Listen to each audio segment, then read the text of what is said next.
시편 51편을 우리가 함께 읽습니다. 시편 51편은 아주 유명한 시편이죠. 다윗이 기록한 시편이고요. 그 내용은 참회 시의 성격 그대로 가지고 있습니다. 자신이 범한 죄에 대하여 비통한 마음을 하나님 앞에 말씀을 드리면서 자신의 죄를 용서하시고 깨어진 관계가 다시 회복되기를 간절하게 바라고 형식적인 제사 넘어서 참된 제사를 하나님 앞에 드리기를 소원하는 그런 내용이 이 본 시편에 잘 기록이 됩니다. 우리가 시편의 여러 장르들 가운데서 이 참회시가 그렇게 많지 않습니다. 대표적인 참회시가 51편이 되고요. 또 앞에 6편이라든지 또 38편 이런 경우들을 우리가 분류할 때 참회시라고 이렇게 분류를 합니다. 이 시를 작성하게 되는 중요한 배경은 사무엘하 12장에서 우리가 확인할 수 있겠는데, 우리가 아는 바와 같이 밧세바라고 한 여인과 간음을 범하고 그 죄를 감추기 위해서 그의 남편이었던 충신 우리아를 최전방에 내보내면서 결국 간접적인 살인을 행한 그 이후에 선지자 나단을 통해서 그 죄악을 낱낱이 드러내게 되면서 자신이 침상을 적시면서 눈물을 흘리면서 하나님 앞에 간절하게 죄 용서를 구했던 그 내용이 바로 본 시편 51편에 기록되고 있습니다.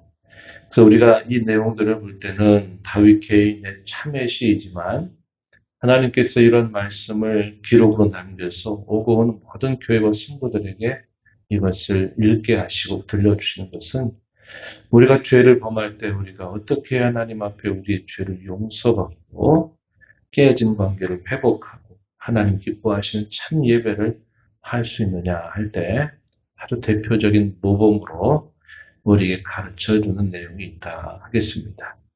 우리가 시편 50편 말씀을 어제 읽고 오늘 51편의 말씀이 있는데, 성령께서 이렇게 시편 50편, 51편을 이어서 이것이 순서를 따라 기록되게 하신 이 내용들을 보게 되면 대단히 깊은 연관이 있다는 것을 우리가 알 수 있습니다.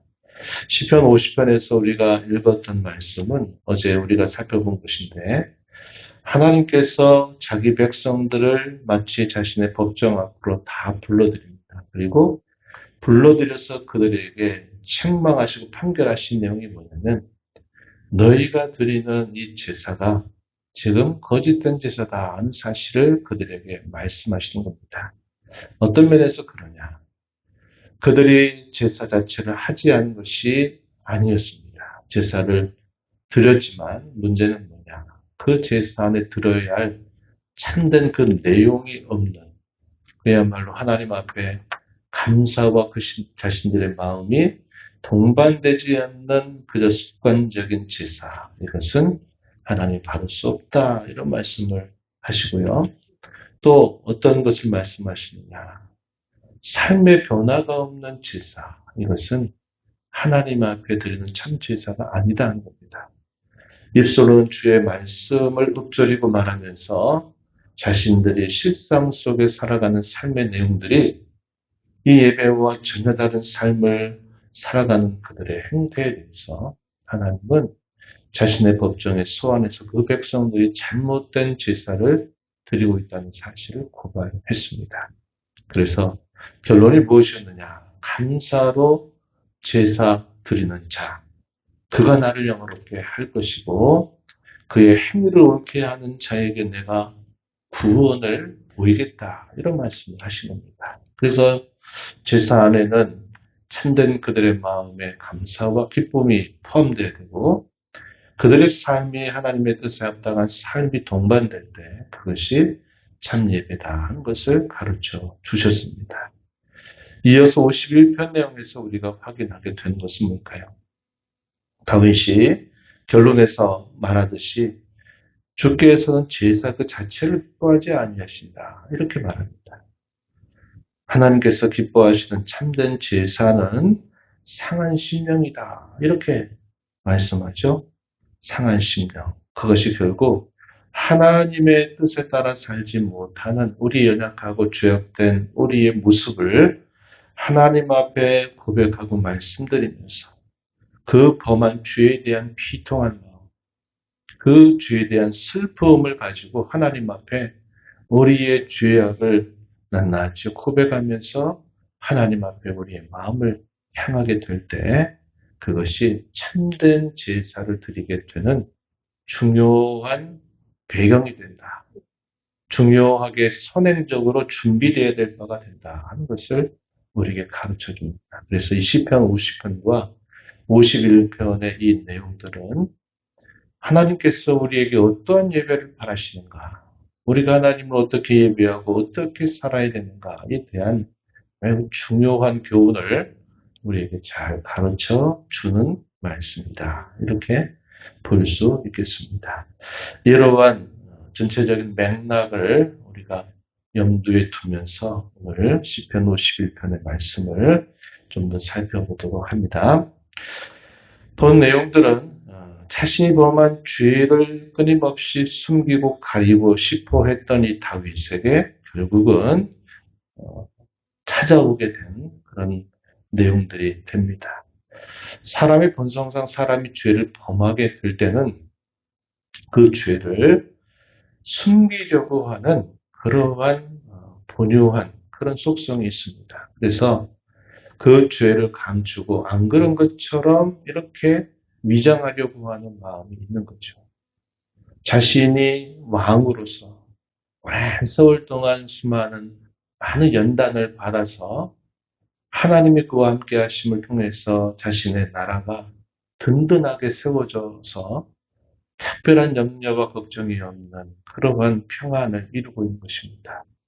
다윗은 이제 온 백성들로부터 인정받는 성군이 되었고 사람들은 그 다윗 왕을 자신들의 왕으로 모시고 사는 것을 기뻐합니다. 많은 성과를 그가 이루고 있는 그런 상태죠.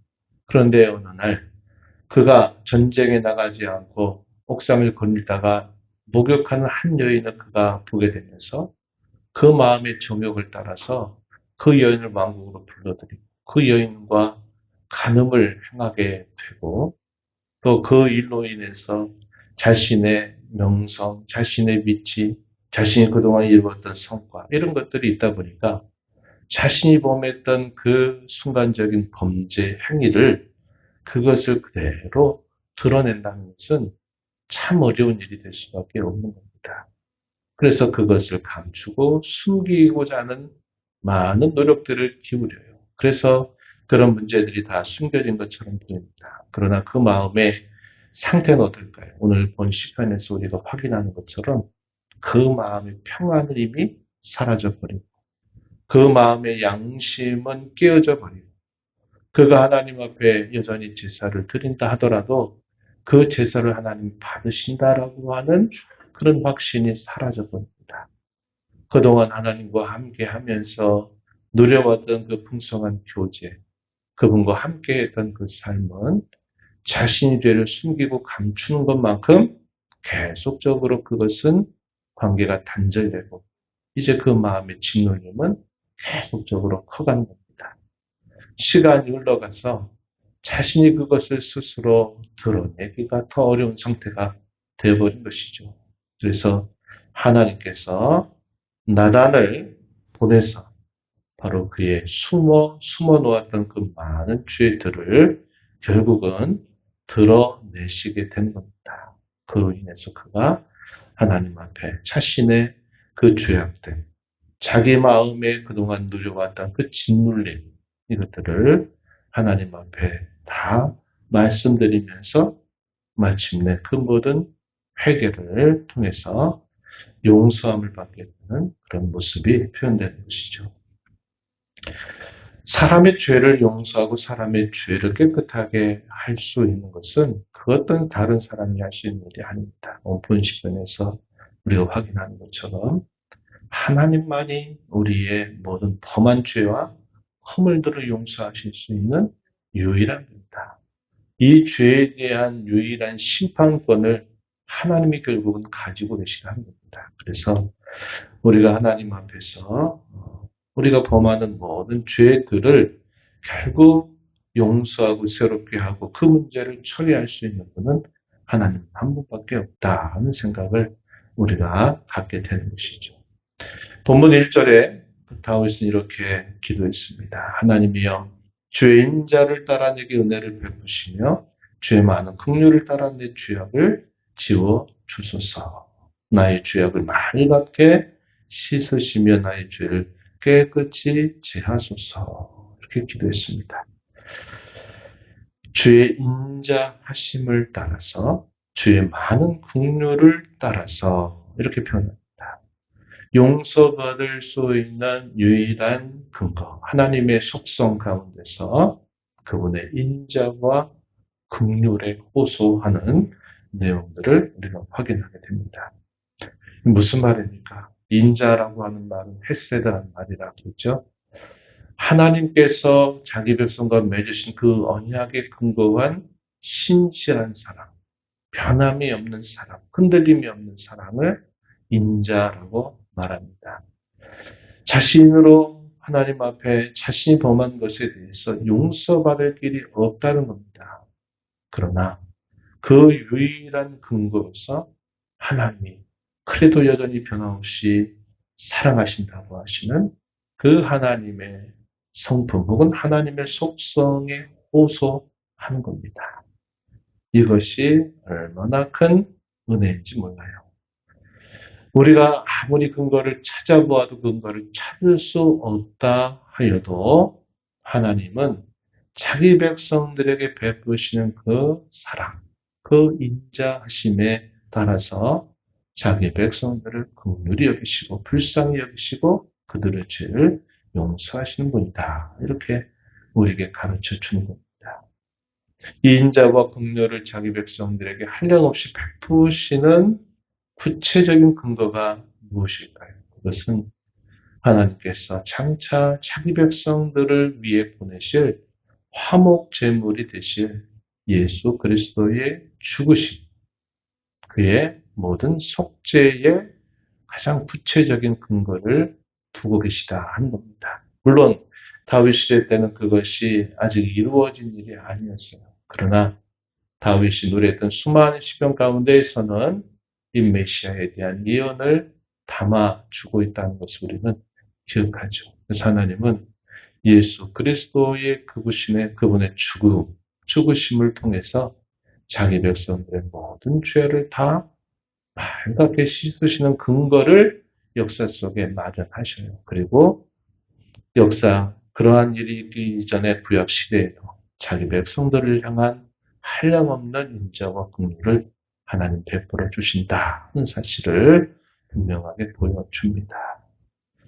다윗은 하나님의 변함없는 사랑, 인자와 긍휼의 호소에서 자신의 죄를 씻어달라라고 간절하게 간구를 올리게 됩니다. 그가 이렇게밖에 할 수 없는 이유는 뭘까요? 자신의 죄가 항상 자신을 괴롭히고 있다는 사실을 그가 경험하고 있기 때문에 그러합니다. 죄는 숨겨서 그 문제가 처리될 일이 결코 아니다 하는 사실을 우리는 알게 되죠. 죄는 숨길수록, 그것을 은폐하려 할수록 그 죄는 우리를 더 파멸에 이르도록, 사망에 이르도록 우리를 이끌어 갈 수밖에 없다 하는 겁니다. 그래서 죄를 처리하는 이 일들은 신속해야 되고 또 진실해야 되고 그것이 합당하게 이루어지지 않으면 그 죄는 결코 처리되지 않는다는 것을 우리는 알게 됩니다. 특별히 하나님의 자녀들이 범한 죄악을 꾸준히 그 마음에 숨기려고 하고 은폐하려 할수록 하나님은 그 양심의 찔림을 통해서 가만히 그대로 두지 않으신다는 것입니다. 다윗은 그러한 괴로운 심정을 가지고 하나님 앞에 자신의 마음을 토해내면서 하나님의 인자와 긍휼을 따라 용서해 주시기를 간절하게 구하고 있는 겁니다. 그러나 다윗이 기도하는 이 회개의 내용 안에는 단순히 자신이 우발적으로 범했던 죄에 대한 그런 것만이 전부로 고백하지는 않는다는 겁니다. 그의 고백 속에는 자신의 존재 전체가 이런 죄악을 범할 수밖에 없는 그런 완악한 사람임을 고백하고 있다 하는 것이죠. 사람들 앞에서는 그렇게 말할 수 있을지인가요? 그 순간에 내가 하필은 왜 그때 그렇게 내가 잘못했는지 모르겠다. 진짜 이것은 실수다. 범하지 않아도 될 만한 그런 실수를 내가 범한 것이다. 이렇게 말할 수 있을지 모르나 다윗은 하나님 앞에 그렇게 고백하지 않아요. 5절 말씀해 보세요. 내가 죄악 중에서 출생하였으며 어머니가 죄 중에서 나를 잉태하였나이다. 이렇게 고백합니다. 이 말의 속뜻이 뭘까요? 자신의 출생 자체가 하나님 앞에 죄의 본성을 가진 자다 하는 사실을 고백하고 있는 겁니다. 어떠한 일이 벌어졌을 때 그 일에 벌어질 한 현상을 가지고 말하는 것은 안 되죠. 다윗은 자신이 범한 그 간음죄와 살인죄만을 그렇게 용서해달라고 구한 게 아니라 자신의 태어남으로부터 자신의 존재성 전체가 하나님 앞에 부패하고 더러운 죄인이라는 사실을 고백하고 있다 하는 겁니다. 우리 앞선 신앙의 선배들은 뭐라고 말했느냐? 우리 사람을 이렇게 말했어요. 죄악의 덩어리와 같다. 이런 말을 사용했습니다. 우리의 존재성 전체가 다 하나님이 보실 때는 죄를 범할 수밖에 없는 그런 완악함을 가진 자다 하는 사실을 고백하는 표현이 되는 겁니다. 그래서 다윗은 범했던 그 특별한 죄악만을 고백하는 것이 아니라 자신의 근본 전체가 하나님 앞에 죄인과 같다 하는 사실을 고백함으로써 하나님이 참으로 자신의 모든 죄를 깨끗하게 해주시기를 간절하게 바라고 있다 하는 겁니다. 회개하는 목적이 뭘까요? 죄로부터 정화를 얻는 것이고 죄의 짓눌림으로부터 벗어나는 것이고 정결한 마음을 가지고 하나님과 깨어진 관계를 회복하는 데 있고 더 나아가서 하나님 앞에 참된 예배를 드리며 참된 삶을 살아가는데 그 목적이 있다는 사실을 우리는 이 말씀을 통해서 확인하게 되는 겁니다. 내 속에 정한 마음을 창조하시고 내 안에 정직한 영을 새롭게 하소서 10절에 그렇게 말합니다. 그리고 12절에서는 주의 구원의 즐거움을 내게 회복시켜 주시고 자원하는 심령을 주셔서 나를 붙들어 주소서 이렇게 간구를 올립니다. 더 나아가서 자신뿐만 아니라 죄를 범한 자들에게 주님의 도를 가르쳐서 그들이 주께로 돌아오게 하기를 소원하는 간구를 올리고 주님의 의로우심을 내가 높이 노래하겠다고 그는 하나님께 간구를 올립니다. 자신의 입술로 주를 찬송하고 주의 이름을 전파하겠다고 다짐하며 하나님 앞에 간구를 올리는 것입니다. 더 나아가서 마지막 부분에서 말하기를 하나님이 참으로 바라시는 제사는 마음이 없는 관계 회복이 없는 그런 번제 제물을 드리는 것을 하나님 결코 원치 아니하신다 하는 것을 그가 깊이 깨닫고 가르치는 겁니다. 하나님이 참으로 원하시는 제사는 상한 심령, 통회하고 자복하는 그 마음으로 드리는 예배, 이러한 예배를 하나님이 참으로 원하시고 기뻐하신다. 이렇게 말하고 있다 하는 것입니다. 이것은 놀라운 은혜의 셈이 되는 겁니다. 우리가 하나님 앞에 늘 알게 모르게 범하는 죄들, 또 우리가 때로는 고의적으로까지 범하는 이 모든 죄악들에 대해서 우리가 유일하게 그 죄를 용서받고 해결받을 수 있는 유일한 그 길은 우리가 하나님 앞에 나아가서 그의 인자와 긍휼에 호소하고 우리의 마음의 중심을 실어서 하나님 앞에 우리의 죄를 자복할 때 하나님은 그 어떠한 대가를 요구하지 아니하시고 우리의 모든 죄를 도말하시고 정결하게 하시고 또 깨어진 이 관계를 회복시켜 주시며 우리로 하여금 구원의 기쁨과 즐거움을 가지고 살도록 은혜를 베풀어 주신다 하는 것입니다. 그래서 우리는 이러한 하나님의 은혜를 기억하면서 이 한 주가 흩어진 교회로 살아가면서 우리가 죄와 싸우는 삶을 살아야 될 뿐만 아니라 우리가 범하는 죄에 대해서는 신속하고 올바르고 중심을 다해서 하나님 앞에 회개하는 일을 통해서 죄를 멀리하는 삶을 살아가는 저와 여러분 되고 우리의 삶 속에 동행하시는 하나님과 기쁨으로 동행하며 살아가야 하겠습니다. 이런 은혜가 함께 하기를 진심으로 바랍니다.